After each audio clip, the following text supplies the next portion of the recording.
ګرانو کتونکو السلام علیکم. زه محمد سلمان همدرد د حق غږ پښتو چینل خبري لنډیز کې ستاسو قربا اوس تاسو پام را اړوم د مهمو خبرونو لنډیز ته.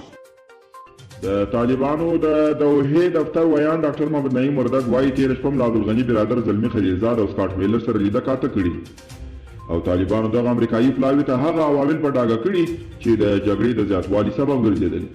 د کندهار په ارغنداب کې خونړۍ جګړه د خلکو ژوند تریخ کړی دی.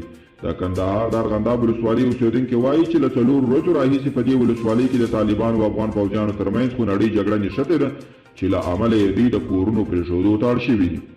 طالبانو د فاریاب په تعلیمي ادارو کې د ازبکي ژبې د تدریس د بندولو په هکله د دولتي چارواکو ادعاوې رد کړي.